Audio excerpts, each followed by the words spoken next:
Ladies and gentlemen, good day, and welcome to the Ambuja Cements Limited Q1 FY2026 Investor Call, hosted by Prabhudas Lilladher Private Limited.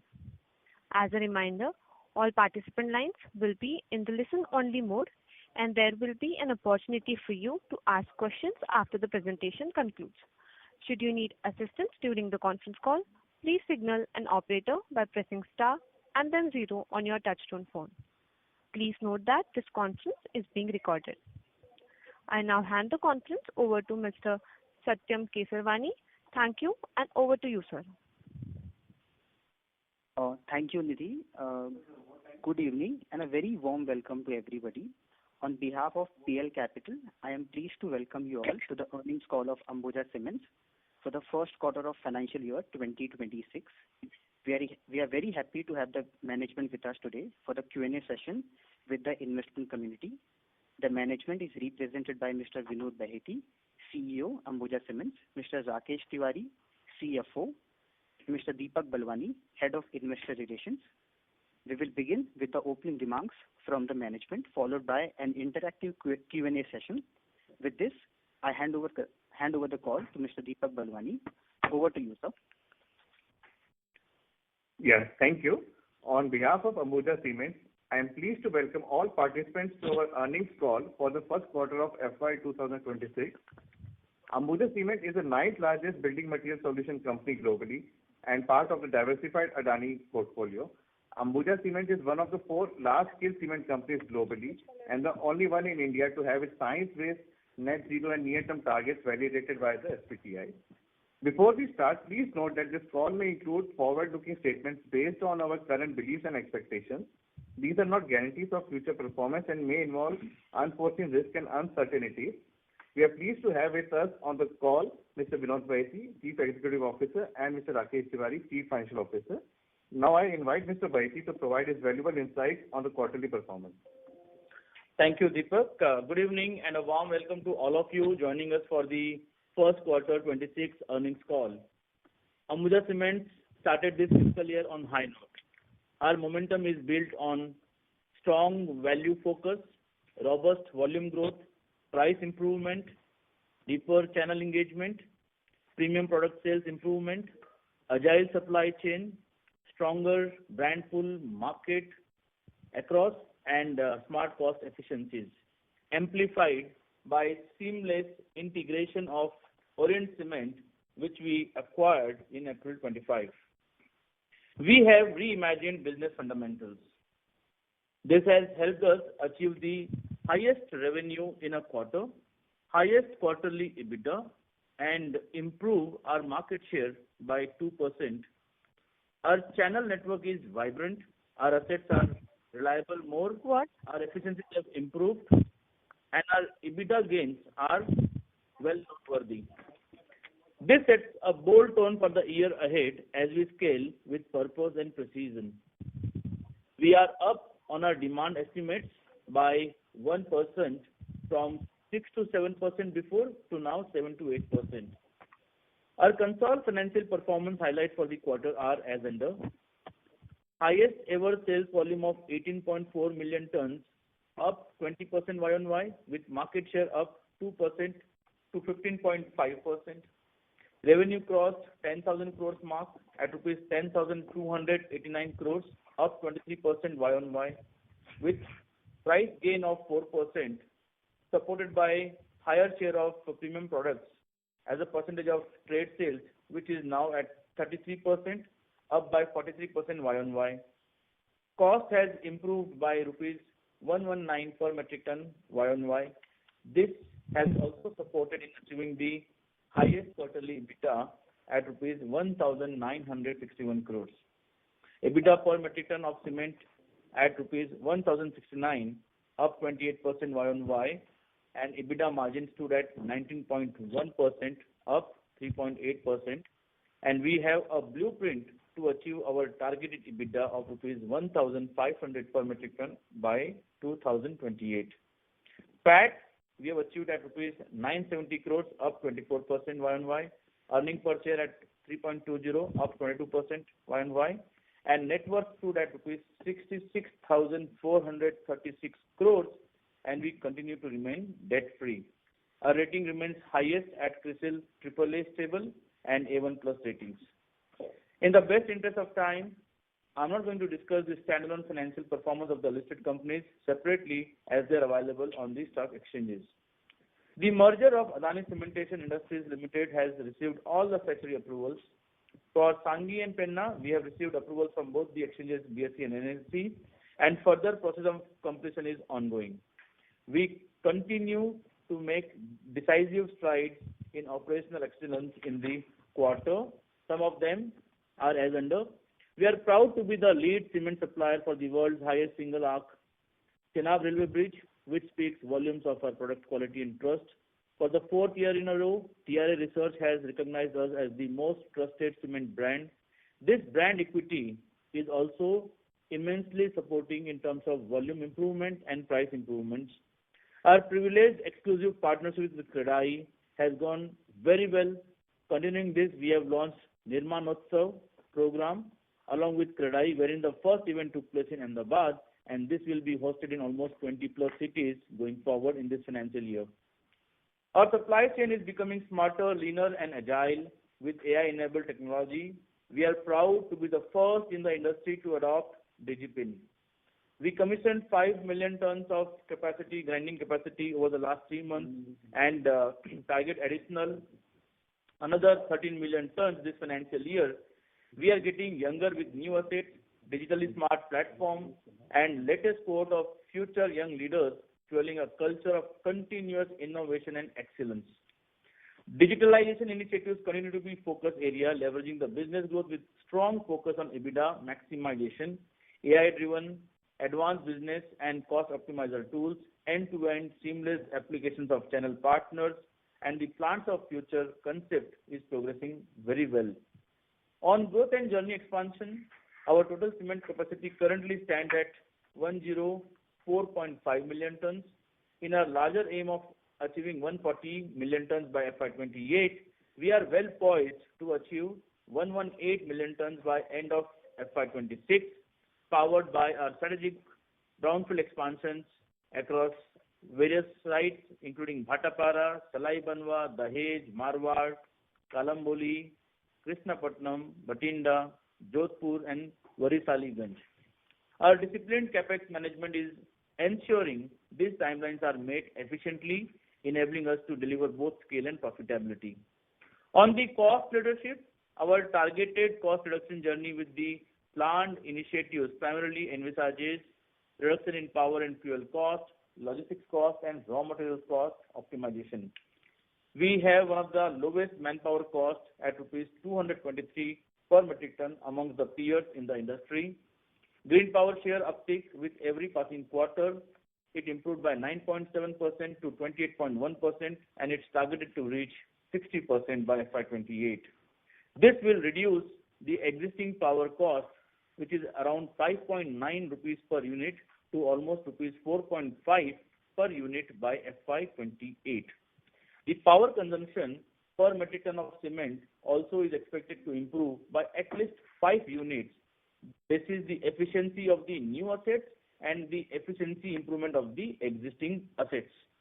Coal cost has improved from rupees 1.73 to rupees 1.59 per 1000 kilocalories and expected to sustain near these levels.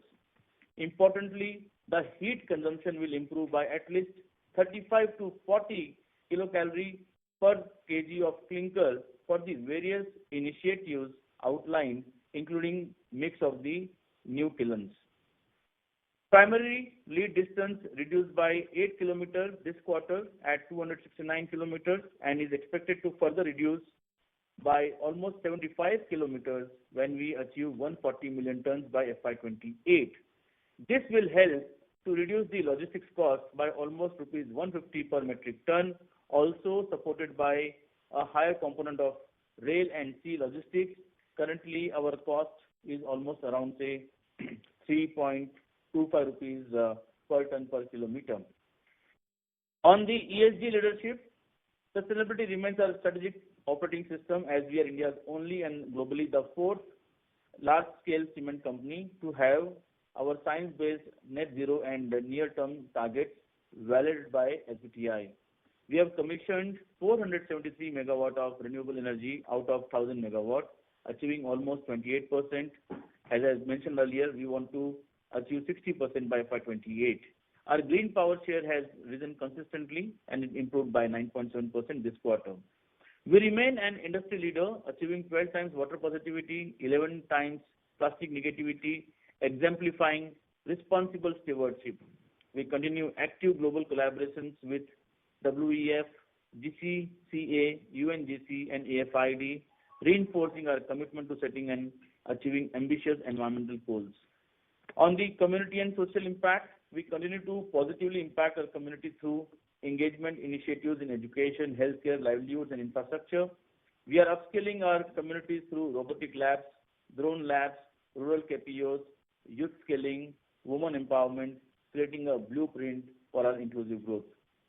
Making the new era of a holistic education in the presence of our board members, we inaugurated a new building of DAV ACC Public School, Kalpashila, and a heritage wing at our Kaimur plant. Through the Adani Vidyadan initiative, our leadership continues to inspire and shape the future of more than 10,000 students across the Adani Vidya Mandirs, Chedi, campus institutions at our plants.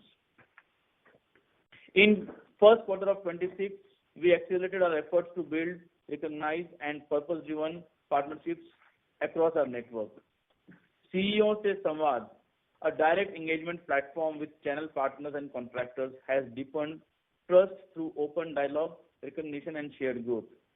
These efforts have sparked a strong homecoming of more than 500 dealers, strengthening our distribution network and reaffirming the mutual confidence.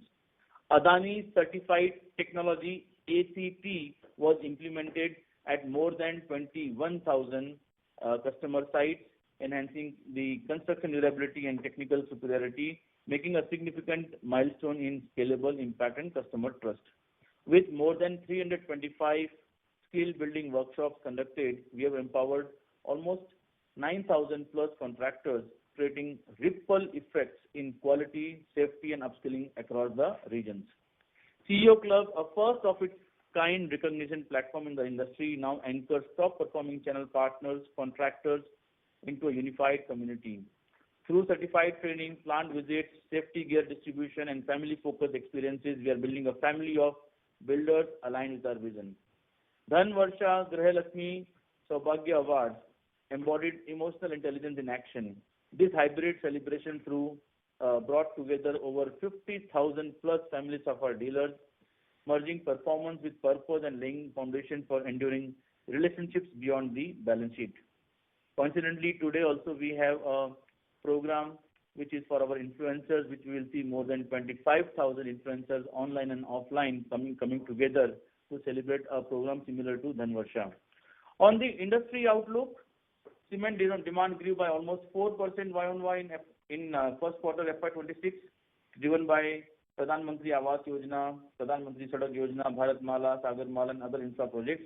And we remain bullish for this financial year. We are upping our demand estimate by 1% from earlier 6 to 7% to now 7 to 8%. I now invite our CFO Rakesh to detail our financials in detail further. Thank you. Thank you, Vinod, for giving such a strategic and comprehensive outline for Ambuja Cement. It was really great. Good afternoon, ladies and gentlemen. It's a pleasure to connect with you all at this pivotal junction in our growth journey. Over the last few quarters, we have consistently articulated our sharp focus on 4 key pillars: growth, cost leadership, ESG, and stakeholder value creation. And I'm pleased to share that Q1 financial year 26 has reinforced our conviction and momentum across all these dimensions. Our cement capacity has now reached 105.4 MTPA following the successful commissioning of Sankrail and Sindri Brownfield grinding unit. We remain firmly on track to scale up to 118 MTPA by March 26 and to 140 MTPA by financial year 28. Our inorganic growth strategy is progressing seamlessly. Sanghi, Asian, Tuticorin, Penna, and more recently Orient, which we have successfully integrated. The results were out a few days back. Accelerating our market presence all across the geography. Integrating synergies are being realized ahead of schedules, validating our disciplined M&A playbook. Alongside M&A, our greenfield and brownfield projects are designed with an emphasis on long-term competitiveness, and roughly close to 40% of our capacity now falls under new generation assets that are optimized for capital efficiency, lower OpEx cost, increased use of renewable energy, and improved logistics, including rail infrastructure. In this quarter of 26, we commissioned 57.7 megawatt of wind energy, taking our total renewable power to 473 megawatt. And additionally, our WHRS capacity stands at 228 megawatt. Together, our green energy is contributing close to 28.1%, underscoring our position as a sustainable leader in India. We are also laying a strong digital foundation for the future. Our end-to-end digitization of the value chain from quarry to lorry is yielding measurable operational benefits and improving EBITDA delivery. Our cement network operating center is live, which is live at our headquarters, growing in its scope, enabling predictive analysis, real-time visibility, and agile decision-making. So this is a transformative journey, and I'm proud that Ambuja is at the forefront of making this traditional industry younger, smarter, and more efficient. We continue to maintain a fortress balance sheet. As of Q1 financial year 26, our net worth stands at 66,500 crore, up from 63,811 crore in March 25. We still are at debt-free with AAA rating, giving us a lot of headroom to fuel growth and return value to the shareholders. To conclude, Ambuja is uniquely positioned at the intersections of capacity growth, margin expansion, digital evolution, and ESG leadership. As the industry enters an exciting new phase, we are confident that our strategy and execution will drive superior stakeholder returns in the quarter and years ahead. With that, I now hand over back to Deepak. Yeah, Nidhi, we can open the call for Q&A. Thank you very much. We'll now begin the question and answer session. Anyone who wishes to ask a question may press star and 1 on their touchtone telephone. If you wish to remove yourself from the question queue, you may press star and 2. Participants are requested to use handsets while asking a question. Ladies and gentlemen, we'll wait for a moment while the question queue assembles. The first question is from the line of Rahul Gupta from Morgan Stanley. Please go ahead. Hi, thank you for taking my question. My first question is, if we look at on a sequential basis, there is a sudden increase in power and fuel, logistics, and other OPEX, even adjusted for volumes. Can you please help us understand in detail what's happening over here? Thank you. That's my first question. So, Rahul, I'm presuming you are referring to consolidated finances, right? Yes. Okay. Just a sec. If you actually refer to Rahul, and I'm not sure which line items you are referring to, because there is a overall reduction in terms of the power and fuel and raw material on a Y-on-Y basis. So if you go to slide number 12 of the investor presentation. So I'm looking at slide 19, and I'm more concerned about quarter-on-quarter change. So any color on that will be very helpful. Just a sec. Let me just go to the slide 19 of the investor deck. Yes, that's right. Okay. Let me just pull the particular slide, Rahul. Just a sec.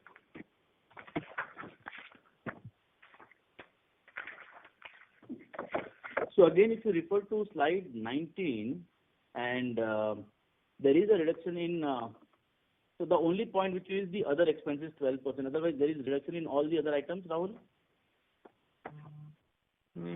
Not really. If you look at power and fuel, it has moved from 1263 to 1367. Then freight and forwarding. Comparing from Q1, okay, that you're comparing Q1Q while I was referring to Y-on-Y. In terms of Q1Q also, Rahul, for example, when it was 1263 for the last quarter, and with, for example, when you have these acquired assets, especially when you have now Orient also, there will be some disruption on the overall say cost compared to say March. So in March, for example, you did not have Orient, and now you have say Orient. Second is, if you also notice, The fuel cost, in fact, has come down from 1.74 to 1.57 actually. The second element of cost, which is the power cost, over there I've highlighted that we have a higher, as of now, consumption of the power units, and some of these again acquired assets have that, but there is a good opportunity for us to reduce by at least 5 units minimum in coming quarters in terms of the power consumption. So both this power and fuel basically will come back to the sequential numbers very soon. And in terms of the fuel, for example, we have demonstrated a sharp reduction by almost say 20 basis points this quarter compared to last quarter, and prospectively also I'm sustaining myself at those levels. So this is like one time when you have a quarter when you have an acquired asset, otherwise you will have a quite sustainable numbers on this front. Coming to the other expenses, where, for example, my overall branding and sales and promotion expenses, we actually are investing into our marketing and brand expenses and our supply chain network, and you will see, and you have seen some uptick over there. Yeah. And on top of it, the Orient asset also, for example, when you have acquired, it has also actually added to my overall other expenses. So this quarter, you will have to look it with the color of Orient being acquired and consolidated as compared to the previous quarter. But on a Y-on-Y basis, you will see all of them are on a very healthy trend, even with the Orient acquisition. No, I understand. Thank you for the color that this is because of Orient acquisition, and that's exactly why I want to understand this. What would be this number without Orient? Because see, Orient could not be that big in the overall console numbers perspective, right? So any color from that perspective would be very helpful. And second, by when should we expect this number to normalize to pre-Orient acquisition levels? Thank you. These are my questions.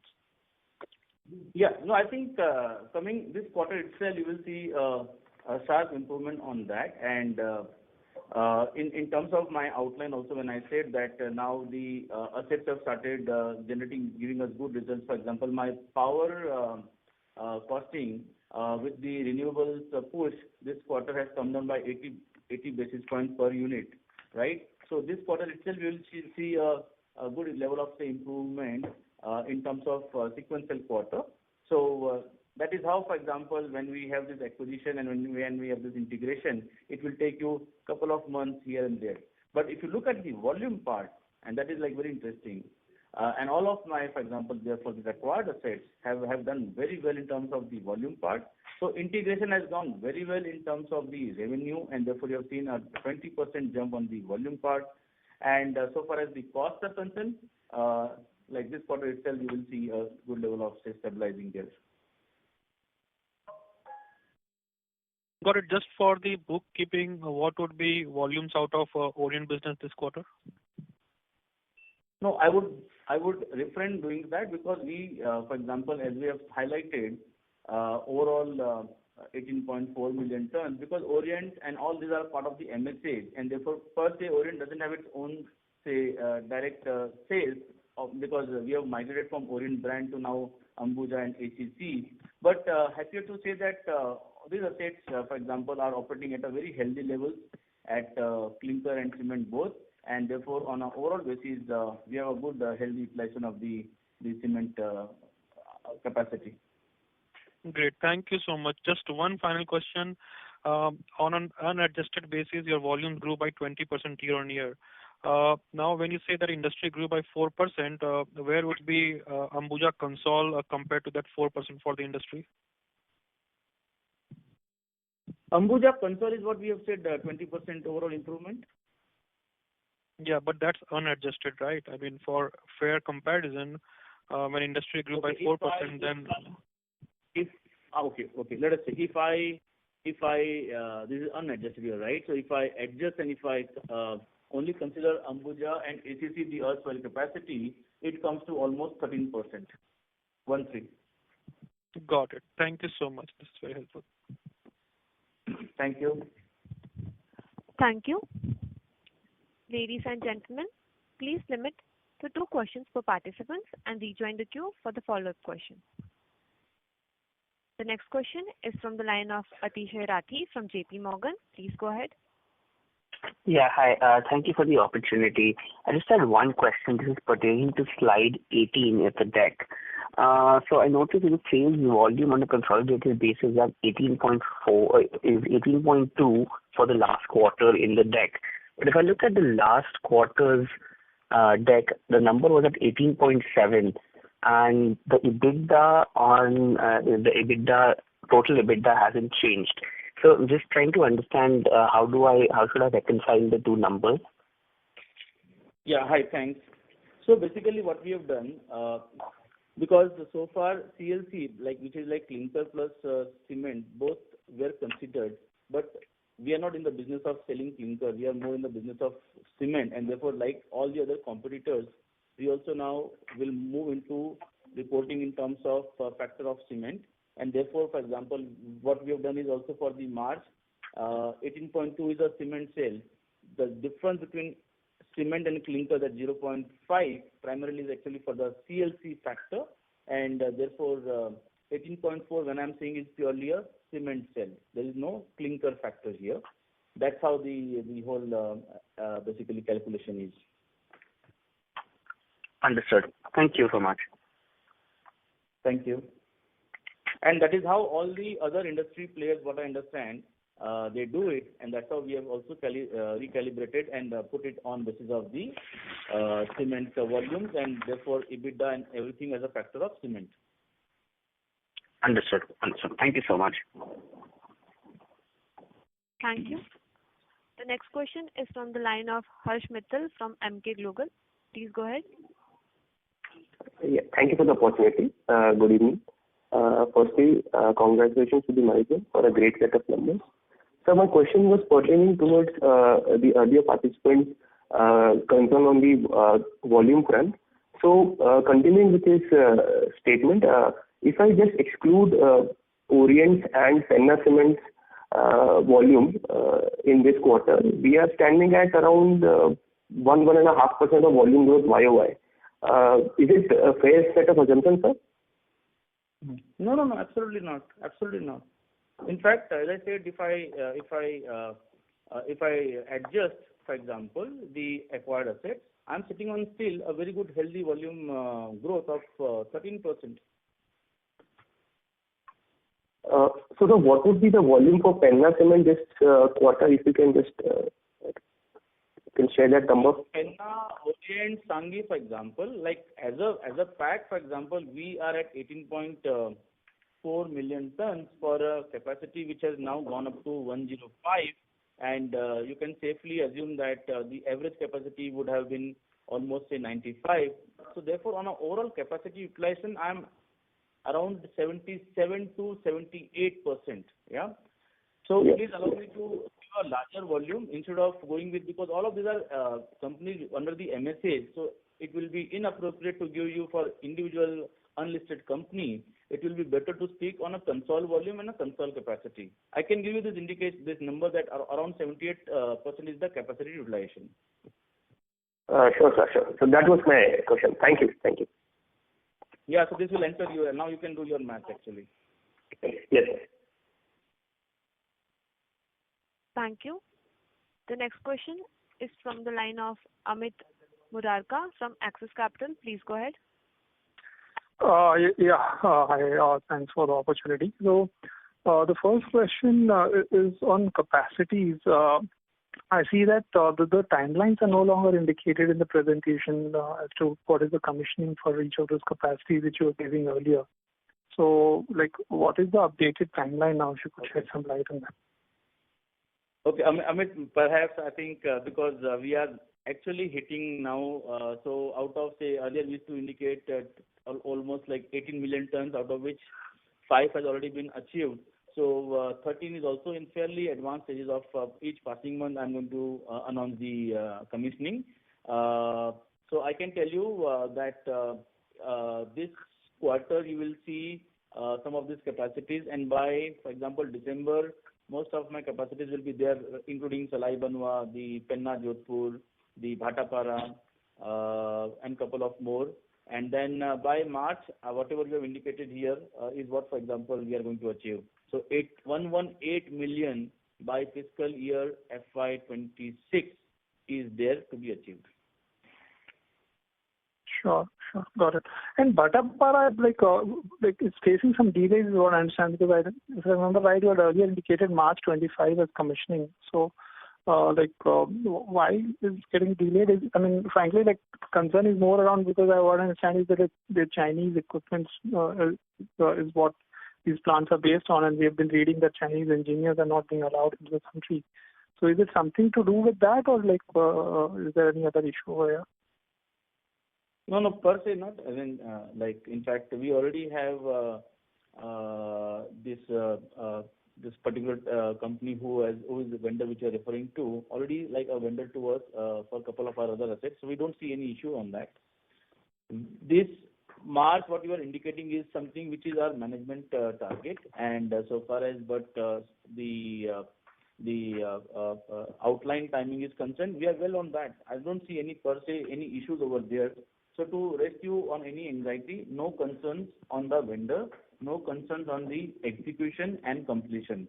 Of course, projects of this scale, for example, when you have a brownfield expansion, a couple of months here and there, because you are operating for, you are actually executing in an established asset, which is also should not be derailed in any form and manner. So these are like very nominal months, couple of months here and there.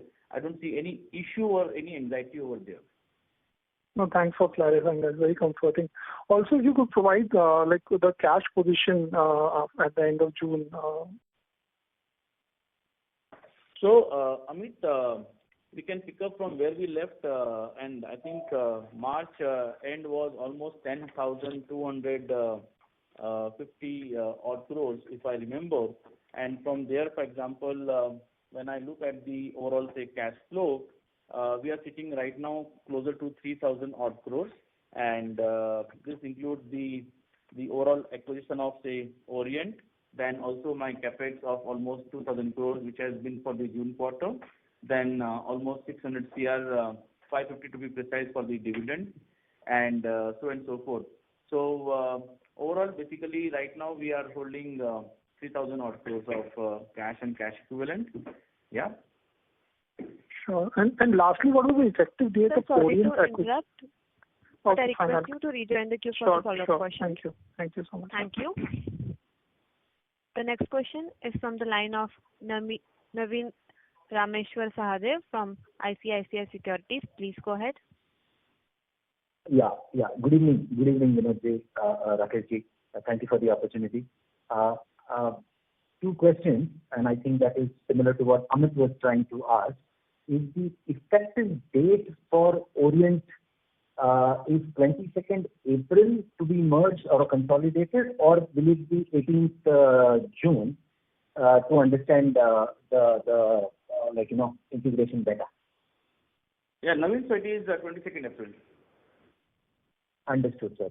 And my second question was on the overall cash outflow towards capacity creation. So as you mentioned, current cash balance is more like 3,000 crore. So just wanted to understand how much do we have to pay for Penna, because I believe there was some retention money, and of course subject to the capacities which were to get commissioned. So to answer the question is, how much money for Penna is likely to be paid? I'm assuming it will happen this year. And when will these Penna capacities, especially the clinker in North, will come on board? So Naveen, clinker should be coming to us in let us say Q2 itself, say by fag end of September. And so far as then there are a couple of other assets like Krishnapatnam, which will be there, and a small capex at Kandur. So that these are all actually going well so far as Penna assets are concerned. And when we have factored in the capex program, the balance small payments which are left to be paid, those will be paid within the overall our contractual terms of the SPA. Yeah, but in terms of the progress on the Jodhpur asset, it is absolutely bang on time, progressing well. And personally also I visited couple of times, a beautiful asset which has come out actually. And this is like the technology. No, Yeah. great. Only one related, just clarification. So, of course, you said Penna is the balance payment is included. So, is it safe to assume 10,000 crore kind of capex for FY26 as a number? You can consider maybe couple of thousands. So you can actually consider ballpark 1,000 here and there. So 10,000 is a good amount to assume. Yeah, I would have considered between say 9 to 10, but yeah, 10 is okay. Helpful. And that Very includes helpful. Penna also. Penna, of course. So all in 9,000 crore kind of an outflow for 26. Thank you, sir. Thank you so much. Yeah. Thank you. The next question is from the line of Rajesh Ravi from HDFC Securities. Please go ahead. Good evening and congrats on good set of numbers. Firstly, could you share the volume numbers for the full year now adjusted for the clinker sale? And second, can you share for the two listed subsidiaries, Orient and ACC, what would be the capex in these two companies individually, and what are the capacity enhancement for Orient particularly? There were talks of a grinding unit and a clinker expansion in Karnataka and a grinding unit in MP. And similarly for ACC, any progress on the Wadi clinker or any other asset beyond what we have recently commissioned? Yeah, thanks, Rajesh. To first start with your question was what is the overall? Your question was about the overall volume. Sales console volume, ex of clinker sales for full year. Yeah. So as for the full year, while in terms of the capacity, as I mentioned, we are targeting to hit 118 million tons. Yeah. And what is my overall say estimated volume? That is like, for example, you can broadly consider a current trend of 75-78%, and that you extrapolate that. Okay. So far as the second question, which is about the capex at Orient, I think right now our priority is to improve the overall efficiency at Orient than immediate expansion, and therefore this financial year it is more of achieving the desired cost numbers and some of the debottlenecking. But definitely there's an opportunity for us, as the previous promoters are also were doing, in terms of expansion at Chittapur and bit of at say Devapur. But that is like we will look at it in the next financial year. So far as MP is concerned, again that's, for example, we'll work it on, but not an immediate priority. The immediate priority for us right now is the 7-8 sites which I mentioned to you, and which are strategically well located and integrate very well in our overall plan of 140 million tons. Yeah, but more detailed plan for Orient in terms of the growth will come out separately. Okay. Is that good for you? Okay. Yeah, ACC. Fix at ACC. Yeah. So far as ACC is concerned, as you know, Ameta was the one which we did, followed by acquisition of Asian, and now Salai Banwa right now is progressing very well. And in next few months, you will see Salai Banwa up and running. Salai Banwa, as you know, is in UP. Then again for ACC, I've been highlighting our focus has been in terms of improving its again cost efficiency, its green power, WHRS. Apart from Salai Banwa, if you also know, Sindri we have expanded when we announced in March in terms of expansion. So Sindri, Salai Banwa, Wadi line is also very much in the plan, and that is in the drawing boards. And I have highlighted before the dismantling of the line 1 is already been commissioned. Therefore, that is very much in the pipeline. But not for this financial year. It will be limited initial groundwork, but it will come in the next financial year. So these are like the capex program for ACC, but more importantly is on the efficiency factor, because the bridge between the overall EBITDA for ACC versus other peers is what, for example, we will bridge it very fast. And as you see that in last many quarters, ACC has been catching up on that. Okay, so out of this 9,000-10,000 crore, how much of the capex one can work out in the standalone ACC? Sorry to interrupt, but I request just completing this follow-up. Just completing this follow-up. Yeah. Okay. So Nidhi, I will just answer that. So Rajesh, generally you will have a factor of 75-25 between parent company and so which is like Ambuja and ACC. Sometimes a 70-30 or 75-25 kind of thing. Okay. Great. I'll come back in queue, sir. Thank you. All the best. Sure. Thank you. The next question is from the line of Ritesh Shah from Investec. Please go ahead. Yeah, hi. So thanks for the opportunity. Couple of questions. Sir, first is on ACC. There was a significant cost bump on a sequential basis for both raw mat as well as other costs. How should one look at it? And is it by any means tied to a few clinker units that we have actually shut down in South? Is it because of higher interregional trade, higher clinker cost? How should we read into that? Sometimes, so Ritesh, as you know that given the early set of monsoon, which started in June, basically, what we've also done is in terms of the scheduled maintenances, and therefore like Wadi and all, for example, which is ACC, we have actually done that. So therefore, you will find a bump whenever you have a scheduled maintenances. You will generally find a bump in the particular quarter, but which will get, but for on a overall year basis, you will see it gets neutralized basically. So the benefits of that will come in the subsequent quarters. So that was like say one part, and again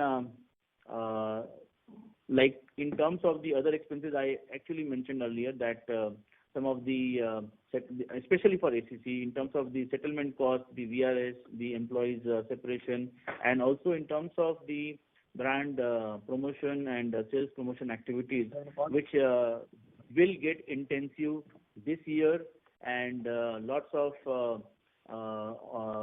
investment is being done on the brand equity, on the channel vibrancy. I also put in my initial remarks, and you're already seeing the results of that in terms of the price improvement, in terms of the overall, say, volume improvement. This will continue. So the delta positive impact is coming on the revenue part, while some of the investments will happen in terms of this brand and sales promotion. Yeah. So those are basically the trend. Sir, my question is basically we have taken out Wadi 1, Bargar and Chaibasa. So how are we substituting that clinker for the GUs in South for ACC? Yeah. So therefore, like if you see in the MSA, there's also a good moment of clinker between Ambuja and ACC. So the high cost clinker which goes off ACC, almost like if I have to highlight between ACC and Ambuja, this time clinker movement has been almost like 0.47 million metric tons. So it gets supplied, for example, so Bargad and Chaibasa. So I have say Penna asset now. I have got say Orient also. So sometimes when Wadi is down, and I have say Chittapur for Orient, which is available to supply, so and so forth. So therefore, the logistics wise, whichever is best suitable is what being used in terms of the clinker movement and therefore supplies of cement. So don't worry, the balance of overall, if you look at the overall balance of the cement versus clinker, it is well balanced. Sure. So my second question is 64 million tons of clinker capacity, and I have almost 105 million tons of cement capacity. So you can apply the factor, and then it is well balanced. Sorry. Yeah. Sir, my quickly second question. Yeah. Hi, sir. Am I audible? Yes, please. Hello. Go ahead. Yeah. Go ahead. Sir, during the Marwa Day, you had indicated that we are looking to simplify our marketing structure. We'll have like only 3 layers. Have you already progressed on that? What should we make out of that particular outcome? That's one. And other quick one is one of our peers has announced commercialization of calcined clay. You did elaborate quite a lot on ESG. Is this particular variable up for us on priority? If not, why so? Thank you. No, so Ritesh, as you know, like calcine clay or otherwise, if you have fly ash and PPC, I think I would say that I am sitting on a huge opportunity of fly ash, and therefore those who don't have the opportunities, they will look around for different types of products. But we have a natural advantage and as a group synergy. So therefore, I would right now focus on, and there is no better substitute to fly ash actually, because the whole chemical process of fly ash, which blends with cement, the cement quality and the cement strength is far superior, and which is well demonstrated in many labs also. Point number one. Point number two, and therefore the calcined cement and all the specific applications and all are, for example, different to what normally a cement can be. Point number two, what was your second question, Ritesh? 3 layers. The 3 layers. That is like on the marketing side. That is more internal, Ritesh. I think not right to discuss on this forum. But yes, we are simplifying, and we, as I said, we are reimagining the whole structure, the whole org structure, the whole plant structure, and you will see prospectively a positive impact and results out of it. But exactly, that's not the point to discuss on this forum, Ritesh. Offline, we can connect on that. Sure, sir. Sir, can I just squeeze in one? In your initial remarks, you indicated... Sir, sorry to interrupt, but I request you material... to come back for the follow-up question, please. Sure. Thank you. Thank you. Ladies and gentlemen, please limit to one question per participants and rejoin the queue for the follow-up question. The next question is from the line of Rashi Chopra from Citigroup. Please go ahead. Thank you. Just had a question on realizations post the quarter. How have the realizations been across different geographies? Rashi, thank you.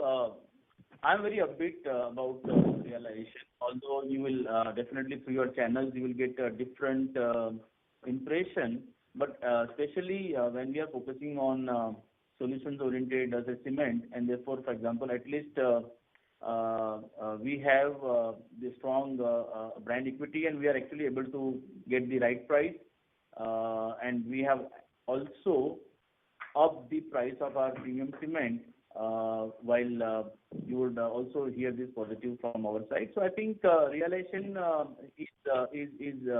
is better off only, and it will remain better off for the leaders and those who are decisive in terms of providing high quality premium cement and addressing the solutions.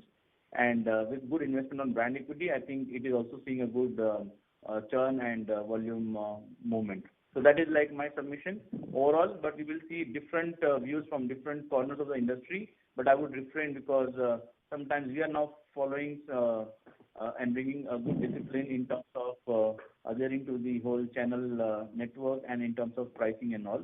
So that will continue as a trend from our side. So just to understand this, are prices today better than what you exited in June? I won't say, because that is like, again, I'm saying June you have seen a healthy improvement in prices, and I can only say that our focus in terms of continuously addressing to the requirements of the customers is only going to help us and differentiate us better as compared to the industry in terms of prices. Yeah, but I remain positive on demand, and I remain positive on this factor also. Got it. And just on the cash that you said, 3,000 crores, this is on a consolidated basis, including Orient, everything.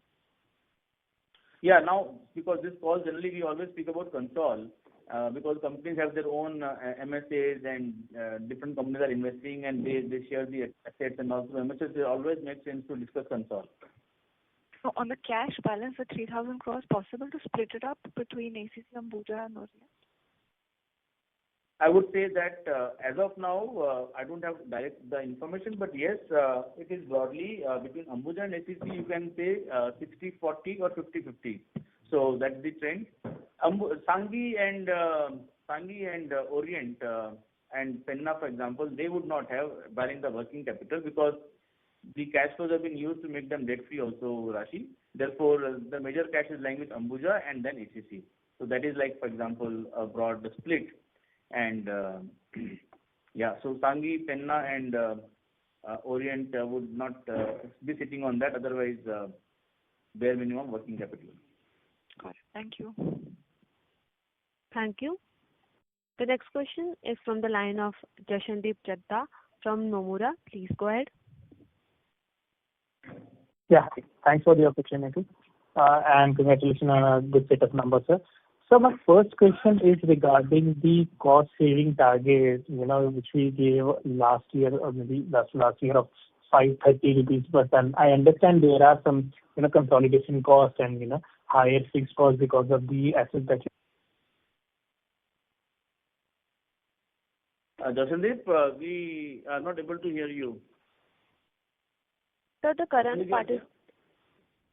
participant has been disconnected from the line.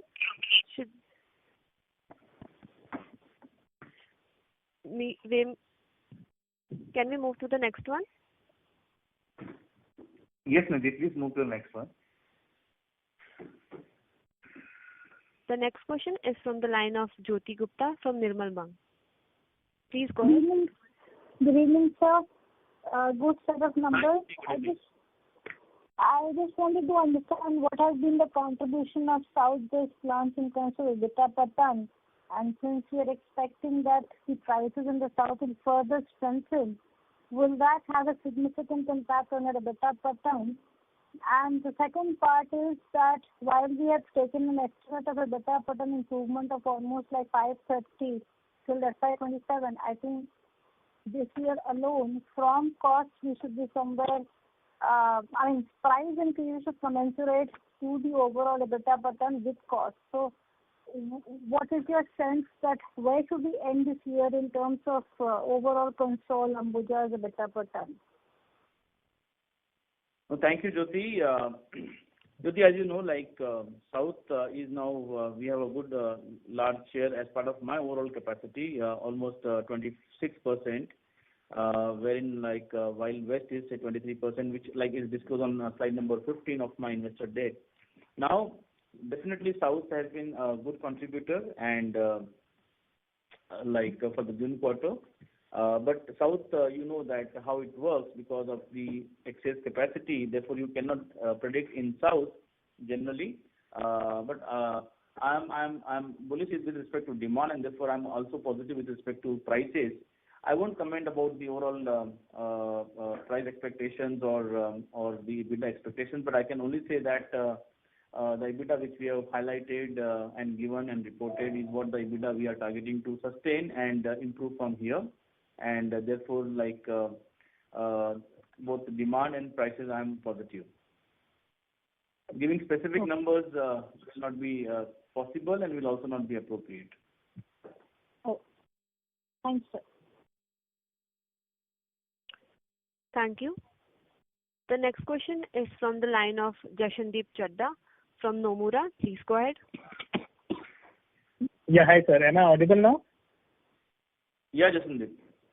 Yes, hi.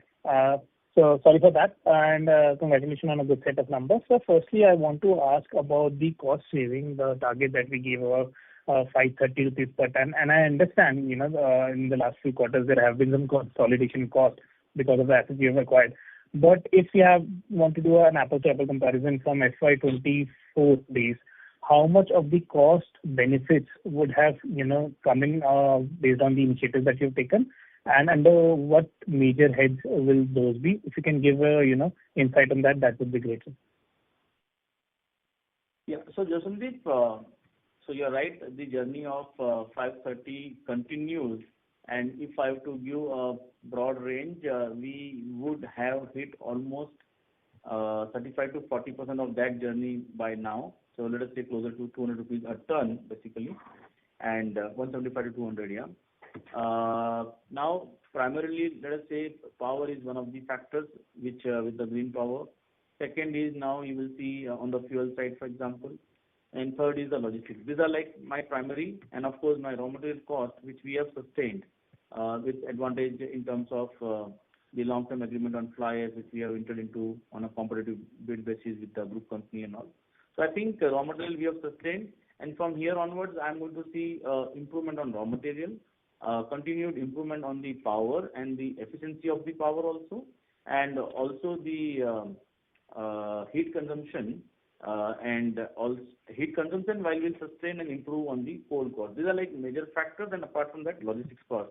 With every improvement and increase in my grinding capacity and location, therefore my overall say lead distance comes down, and we're also working on a few initiatives on EV and all, which will actually bring down the overall PTPK. So these are like broad numbers, and therefore gives me much more high visibility to achieve. Even for the acquired assets, they will actually complement and help us to move on our 530 rupees reduction. So I'm quite bullish about that.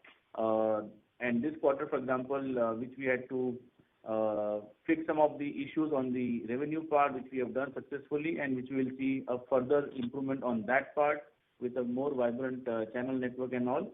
And cost anyways remains our forte and focus. So both will complement now to each other. And hence my overall comfort to sustain and improve the EBITDA from here further is very high. Understood, sir. Just an extension to this before I ask my second question. On a console basis, does your 530 target still, is there? Because why I ask is because when you gave this target, Orient was not in picture. Now Orient comes in, and I believe there will be some capex involved to bring it to Ambuja's cost structure. Just want to understand on a consolidated basis, on an increased capacity, is it still 530 over FY24 base, or the number has changed, the target has changed? No, it continues. So even like, for example, when we had given the numbers, we had envisaged that there will be some acquisition and all. Therefore, we will adhere to that number. Understood. My second question is, Nazi sir, I think I heard you. But I request you to come back for the follow-up question. Okay. Thank you. The next question is from the line of Pathanjali Srinivasan from Sundaram Mutual Fund. Please go ahead. Thank you for the opportunity. I have a couple of doubts. I don't know if I may have missed it, but our other expenses on our presentation, it mentioned 678, but there's a footnote that says excluding new assets and one-time gain. Could you quantify or mention whether these are like startup costs or something because of integration of the new assets, or what is the difference? Will it continue, or is it a one-time expense? So you're referring to the other expenses, which is 678 versus 699 of March and 689 of June. Is that the numbers you're referring to? Yeah, because if I take it on a reported cost basis, it is 788, but in the presentation it's mentioned as 678. So I think there's a delta of about 110 rupees, which is... Separate than the one-time gain which was there in the previous year. So we have actually put it aligned with the comparison, and therefore comparison on Y-on-Y basis is what we have done. And if you see the footnote also which is there, so it excludes the new, and it also excludes the one-time gain of the previous year. Okay, so it will not be recurring. Would that be the right understanding for this? That gain was not recurring, therefore it has been. No, the new asset cost. The new asset cost, it won't be recurring, right? Yeah, that will not be recurring. That will not be recurring, and therefore you will see now considerable improvement on these other expenses. Okay. Sir, and just one last question, sir. Like, between ACC and Ambuja, why do we see such a big difference in profitability? Like, given that this quarter South prices went up, ACC has better region presence in South and East, but ACC still reported very weak numbers compared to Ambuja. Not so, Patanjali, thank you, but not very weak. For example, let us say, ACC has its own, and from beginning, if you know, the advantage Ambuja has is with respect to the captive coal mine, while ACC is all third-party purchase. So that is like, so because fuel becomes an important factor. Then, in terms of the power cost also, because of again the vintage and legacy of ACC, so therefore the power cost also, when I look at it, broadly in the case of ACC, it is almost like 6 rupees 10 paisa per unit, compared to when I look at Ambuja, it is say 5 rupees 30 paisa, and on overall basis it becomes say 5 rupees 90 paisa. Then some of the efficiency investment which are in process, but Ambuja has a higher WHRS factor, almost 21%, while in case of ACC, the WHRS factor is say 14%, 1/4. Now, so there is a reason. Therefore, I said for ACC, our primary efforts are to work on the investment and the efficiencies gain on the cost, and that will help us to bridge this gap of whatever 300-400 rupees a ton and come to 4 digits sooner for ACC as well. Of course, the brand equity, the brand pool is now started giving us very good results, and more so the ACC Gold, a blockbuster product in the industry in terms of the premium, and therefore more and more focus on that will also help us to further improve the top line and the realization, which has happened in fact this quarter also. But this certain which is like a time bridge. So investments are being done, they are in the plan, and therefore this journey of cost improvement, when we said it has actually a significant improvement of cost journey for ACC. Sir, I see a lot of spends being done for ACC in terms of marketing. So sorry to interrupt, but I request you to come back for the No, follow-up it's a question. continuation of the previous question, ma'am. So can I continue? Nidhi, allow please. So yeah, Patanjali. Yes. Yes, sir. Sir, so we see a lot of brand spend, sir, that is being done for ACC, but the pricing gap between ACC and Ambuja is still pretty elevated. So are we positioning the two brands slightly differently in the market, or is there any other factor to it that I'm missing out on? Both the brands have this strong brand equity, and both the strength of the brand equity is leveraged very prominently now. So there is no per se promoting differently, but using their own advantages. So in many pockets, ACC has a better price compared to Ambuja for the brand equity, and in many pockets Ambuja has, because they have their natural strength. For example, East and South is where ACC has been very dominant from past, and the North and West is where Ambuja has been very dominant from past, and that continues. In fact, now with the synergy, the blend is actually helping us on an overall basis. So please look it on an overall basis, and of course ACC with its brand equity strength, it is getting the prices benefit. Therefore, my overall console and also standalone ACC, you will see a good improvement in the price per bag. Sure, sir. Thank you so much. Thank you. The next question is from the line of Sumangal Nevatia from Kotak Securities. Please go ahead. Yeah, thank you, sir, for the chance. Most of the questions are answered. So just one or two left. One on the next phase of expansion, which is 21 million tons. What is our preparedness? And I mean, if you can give some color as per, will it be largely greenfield now, given the brownfield phase is in the first phase? And also, what are the preferred locations? So, Sumangal, good question again. The 21 million, which will actually from FY27-28, basically, lots of groundwork has been done. So, groundwork in terms of land, in terms of the overall approvals of CTOs, environmental, public hearings, for example. Lots of this groundwork has been done, and therefore, it will not take more time when we actually start the project execution. And therefore, preparatory civil work, basic civil work, and pre-operating expenses and all, for example, in some of the sites have already started to happen, including appointment of the technical consultants and owners, engineers, and so on and so forth. And importantly, in terms of our negotiations with the vendors as well, which is already at a very, very advanced level, and you will hear positive developments on that front also. So that 20 million tons is also well on track, and therefore very confident to achieve 140 by end of March 28. And sir, some color on which regions will be the priority there? Any mix in the geographical mix are we looking at? I think primarily, I think we are like pan India, but if you be more specific, then north you will see a good capacity.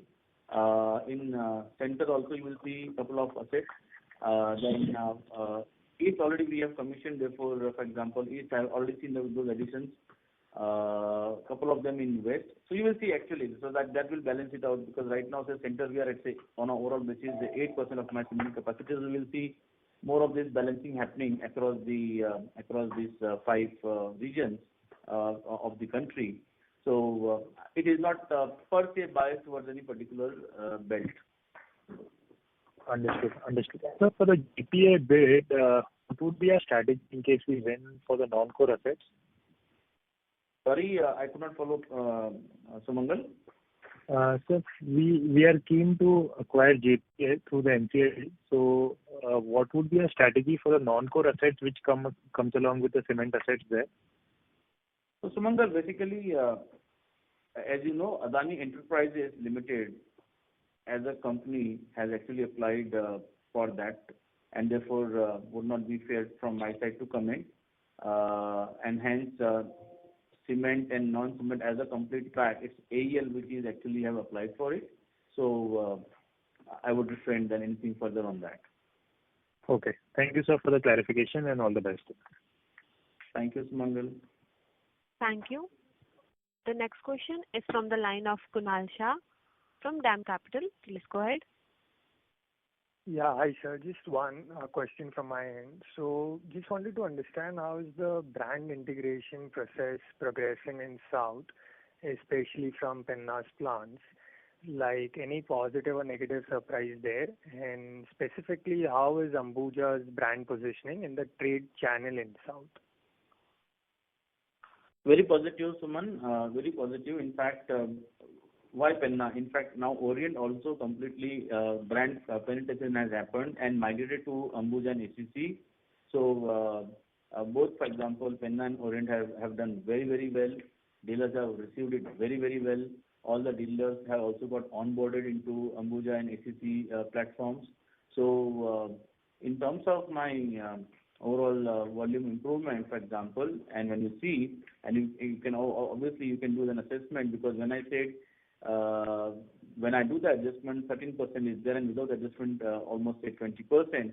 So this 7-8% which has come from Orient also, Orient and Penna, is nothing but coming from this integration and penetration of this brand of Ambuja and ACC, and they have also helped us to improve with a better price realization. So I'm very happy with this transition. Just clarifying this one thing, like geographies of North and West, where Ambuja is specifically A or A+, is it the same positioning in South also, where Ambuja is not present, like your AP, Telangana, Tamil Nadu? So just wanted that bit clarity. No, so yeah, I think from a positioning perspective, both Ambuja and ACC remain as A category brands pan-India, including South. Understood. This is very helpful, sir. Thanks a lot. Thank you. Ladies and gentlemen, we'll take this as the last question for today. I would now like to hand the conference over to Mr. Deepak Balwani. Over to you, sir. Yeah, thank you. Thank you. I trust that most of your questions have been addressed.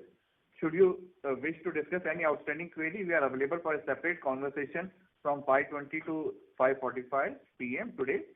You have my contact number. Please free to call me. Thank you.